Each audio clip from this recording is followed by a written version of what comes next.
Margaret Thompson walked slowly through the crowded Veterans Day ceremony at the local community center. Her gray hair was neatly pinned back, and she wore a simple navy blue dress. On her chest hung a small, tarnished medal that looked nothing like the shiny ribbons and polished decorations worn by other veterans around her. The medal was made of dull bronze, with strange markings that had faded over the years. Its ribbon was an unusual green and gold color that seemed out of place among the bright reds, blues, and silvers of more familiar military honors. Most people who saw it assumed it was some kind of participation medal, or maybe even a fake piece of jewelry. Margaret had been coming to these ceremonies for 15 years, ever since her husband passed away. She came not because she enjoyed the crowds or the speeches, but because it felt like the right thing to do. The medal meant everything to her, even though she rarely talked about how she earned it. As she found her usual seat in the back row, she overheard two younger veterans talking behind her. "Look at that old lady's fake medal," one whispered to his friend. "Probably bought it at a thrift store or something. Why do people feel the need to pretend?" Margaret's face flushed red, but she kept her eyes forward. This wasn't the first time someone had questioned her medal. Over the years, she had faced countless stares, whispered comments, and even direct confrontations from people who thought she was wearing something she hadn't earned. The truth was complicated. Margaret had never served in the traditional military. She had never worn a uniform or gone through basic training. But during the Korean War, when she was just 19 years old, she had done something that few people knew about, and even fewer understood. The ceremony began with the usual speeches from local politicians and military leaders. Margaret listened politely, but her mind wandered to that cold winter in 1952. She remembered the fear in her stomach as she crossed the frozen river, carrying medical supplies to wounded soldiers who couldn't be reached by regular rescue teams. "Attention, everyone!" the ceremony coordinator announced from the stage. "We're honored today to have a very special guest with us. Four-star General Harrison will be joining us to present awards to several distinguished veterans in our community." Margaret had heard of General Harrison. He was a legend in military circles, having served in 3 different wars and earned more decorations than most people could count. She watched as the tall, imposing man in his crisp uniform walked onto the stage. Even at 75 years old, he carried himself with the bearing of a soldier. As the general began his speech, Margaret noticed his eyes scanning the crowd.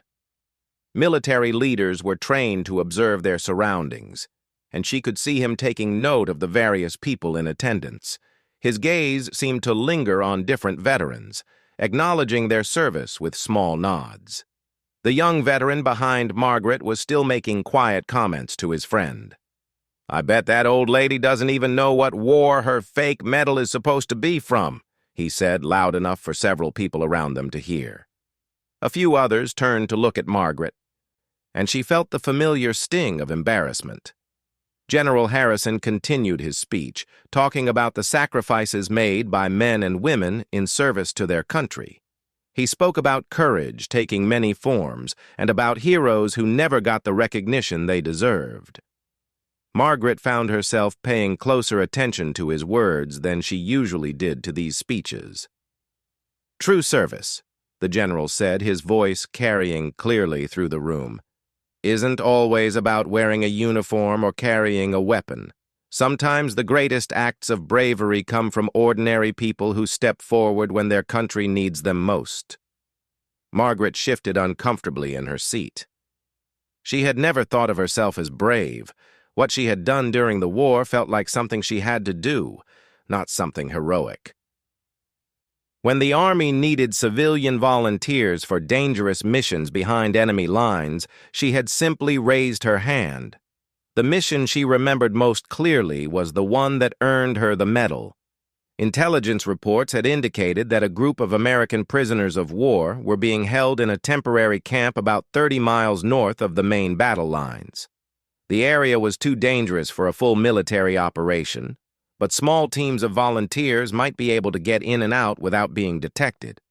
Margaret and 3 other civilians had been chosen for the mission. They would pose as refugees fleeing south, carrying hidden supplies and intelligence. If they were caught, they would likely be shot as spies. But if they succeeded, they might save the lives of dozens of American soldiers. The mission had taken 4 days. 4 days of walking through frozen mountains, avoiding enemy patrols and sleeping in abandoned buildings.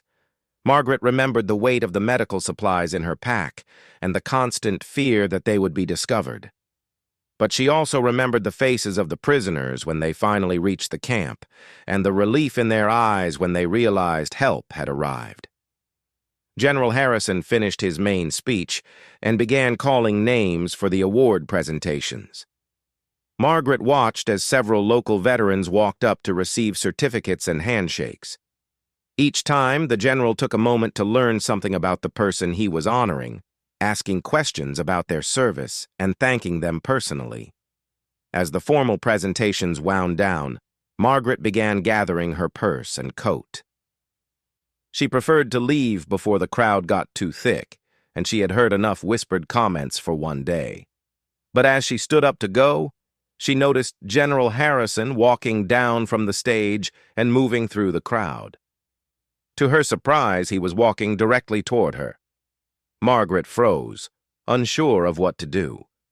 Behind her, the young veterans had gone quiet, probably wondering why such a high-ranking officer would be approaching an old lady with a questionable medal. General Harrison stopped directly in front of Margaret's row and looked at her with an expression she couldn't quite read. His eyes went immediately to the medal on her chest, and she saw something change in his face. Recognition, perhaps, or maybe just curiosity about the unusual decoration. "Ma'am," he said politely, "I couldn't help but notice your medal from across the room. That's quite an interesting piece. Would you mind if I took a closer look?" Margaret felt her heart racing. This was the moment she had dreaded for years, being called out publicly by someone who actually knew enough about military decorations to expose her as a fraud. She looked around and realized that most of the ceremony attendees were now watching their interaction with interest. The young veteran behind her leaned forward slightly, no doubt expecting to witness the embarrassing moment when the general would ask Margaret to explain where she had gotten a medal that didn't belong to her. Margaret's hands trembled slightly as she looked up at General Harrison. She had faced this question so many times over the years, and each time it felt like a small piece of her heart broke. People expected her to have documentation, photographs, or witness statements to prove her service. But civilian operations during the Korean War had been classified for decades, and many records had been lost or destroyed. "Of course, General," Margaret said quietly, her voice barely audible above the crowd noise. She straightened her shoulders and tried to find the composure she had maintained through 15 years of doubt and criticism. General Harrison stepped closer, and Margaret could see the details of his own impressive collection of ribbons and medals. Each one told a story of service, sacrifice, and recognition from a grateful nation. Her single tarnished medal looked pitiful in comparison. The general's experienced eyes examined the medal carefully. Margaret watched his face change as he took in the specific details, the unusual bronze coloring, the distinctive green and gold ribbon, and most importantly, the small engraved symbols that most people dismissed as decorative elements. "My God!" General Harrison whispered, so quietly that only Margaret could hear. His eyes went wide with recognition, and his entire demeanor shifted from polite curiosity to something approaching awe. "Where did you get this?" Margaret felt the familiar defensiveness rising in her chest. "I earned it," she said simply, the same answer she had given countless times before. She waited for the inevitable follow-up questions, the demands for proof, the suggestion that she must be confused about what the medal represented. Instead, General Harrison straightened to his full height and looked around at the crowd that had gathered to watch their conversation. Margaret noticed that the young veterans behind her had moved closer, clearly expecting some kind of confrontation. "Ma'am," the general said, his voice now carrying the authority of decades of military leadership, "would you please tell me your name?" "Margaret Thompson," she replied, confused by the direction the conversation was taking. General Harrison nodded slowly, as if he was processing information that was difficult to believe. "Mrs. Thompson, this medal you're wearing, do you know what it is?" Margaret had been asked this question many times, usually by people who were trying to catch her in a lie. "It's a civilian service medal," she said carefully, "awarded for special operations support during the Korean conflict." The crowd around them had grown larger, and Margaret could hear people whispering among themselves. The young veteran who had been making comments earlier was now standing where he could see and hear everything clearly. "Mrs. Thompson," General Harrison continued, "this isn't just any civilian service medal. This is the Department of Defense Medal for Valor in Classified Operations. It was created specifically to honor civilians who participated in highly dangerous classified missions during the Korean War." Margaret blinked in surprise. She had never known the official name of her medal. When it was presented to her in 1953, the ceremony had been small and secretive.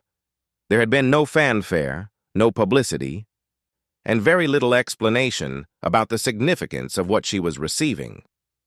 General Harrison turned to address the crowd that had gathered around them. "Ladies and gentlemen," he announced, his voice carrying the same command presence he had displayed during his speech, "I need to tell you something important about this medal." The room grew quiet as people realized that something significant was happening. Margaret felt her face burning with embarrassment as all eyes focused on her and the general. "I have spent my entire career studying military history and decorations," General Harrison continued. "I have seen medals from every branch of service, from every major conflict in the past century, but in all my years, I have seen this particular medal fewer than a dozen times." He paused, looking around at the faces in the crowd. Margaret noticed that the young veterans who had been mocking her earlier were now looking uncertain and uncomfortable. "The medal Mrs. Thompson is wearing was awarded to fewer than 50 civilians during the entire Korean War," the general explained. "It was given only to individuals who volunteered for missions that regular military personnel were not authorized to undertake due to the extreme level of danger involved." Margaret felt tears beginning to form in her eyes. For years, she had carried the weight of people's doubt and criticism. She had begun to question herself, wondering if maybe she was wrong about the importance of what she had done during the war. General Harrison turned back to Margaret with an expression of deep respect. "Mrs. Thompson, would you be willing to tell us about the mission that earned you this medal?" Margaret looked around at the crowd of people who had been skeptical of her just moments before. She saw faces that had changed from mockery to curiosity, and in some cases, to what looked like shame for their earlier assumptions. "I was 19 years old," Margaret began, her voice growing stronger as she spoke. "The Army needed volunteers for a rescue mission. There were American prisoners of war being held in a camp that was too dangerous for regular military operations to reach." She paused, remembering the briefing room where she and the other volunteers had been told about the mission. The officers had been very clear about the risks.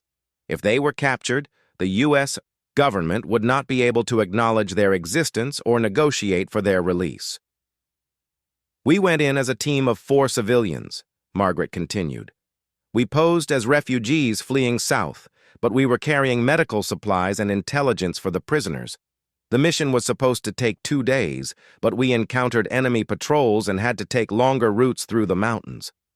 General Harrison nodded, clearly familiar with the type of operations Margaret was describing. "These missions were incredibly dangerous," he told the crowd. "The volunteers had no military backup, no extraction plan, and no official recognition if things went wrong." Margaret remembered the moment when they finally reached the prison camp. The prisoners had been without proper medical care for weeks, and several were close to death. The supplies she and her team carried had literally meant the difference between life and death for some of those men.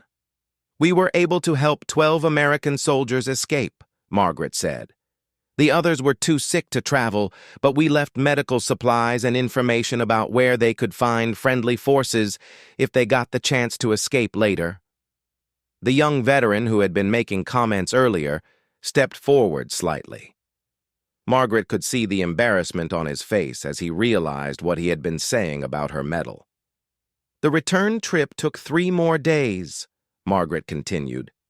"We had to avoid search parties that were looking for us after the escape was discovered. By the time we made it back to American lines, we had been behind enemy lines for 7 days with very little food or water." General Harrison was listening intently, occasionally nodding as Margaret described details that clearly aligned with what he knew about these classified operations. "Mrs. Thompson," he said when she finished her account, "how many of the prisoners you helped rescue made it safely back to American forces?" "All 12 of them," Margaret replied with pride in her voice. "They all made it home to their families." General Harrison turned to face the crowd again. "Ladies and gentlemen," he announced, "the woman standing before you risked her life to save 12 American soldiers. She volunteered for a mission that military commanders considered too dangerous for trained soldiers." Margaret saw the faces around her changing as the full significance of her story sank in. The young veteran who had questioned her medal looked like he wanted to disappear into the floor. The silence in the room was complete. General Harrison looked around at the crowd of veterans and community members, his expression serious and commanding. Margaret could feel the weight of everyone's attention, but for the first time in years, it didn't feel like judgment. It felt like respect. "I want everyone here to understand something very important," General Harrison continued, his voice carrying the authority of someone who had spent a lifetime in service. "The medal Mrs. Thompson is wearing is not just rare.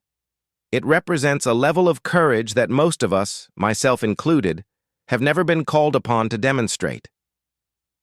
The young veteran who had been making disparaging comments earlier stepped forward hesitantly. His face was red with embarrassment, and Margaret could see that he was struggling with what to say. "Ma'am," he said quietly, "I owe you an apology. I said things about your medal that were completely wrong, and I'm ashamed of myself." His voice cracked slightly as he continued.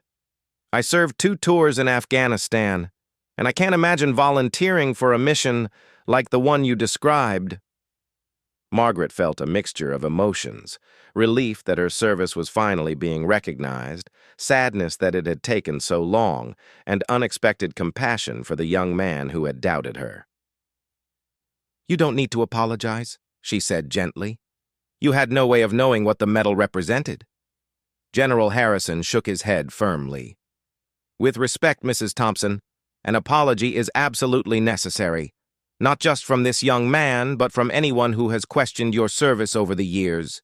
He turned to address the crowd again. "I want to share some information that most of you won't know," the general announced. "The operation Mrs. Thompson participated in was part of a classified program called Operation Guardian Angel. It was designed to rescue prisoners of war and gather intelligence using civilian volunteers who could move through enemy territory without being detected as military personnel." Margaret was surprised to hear the operation's code name spoken aloud. For 70 years, she had known only that her mission was classified and important. She had never learned that it was part of a larger program. "The program was so secret," General Harrison continued, "that most of the participants never knew they were part of a coordinated effort. They were told only what they needed to know for their specific missions. Operation Guardian Angel saved the lives of over 200 American servicemen during the Korean War."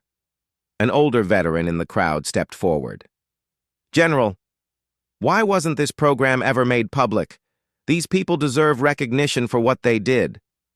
General Harrison's expression grew somber. "The program remained classified for decades because many of the techniques and methods used were still considered valuable for future operations. It's only in recent years that some information has been declassified, and even now, many details remain secret. Margaret thought about all the years she had endured suspicious looks and whispered comments at veterans' gatherings.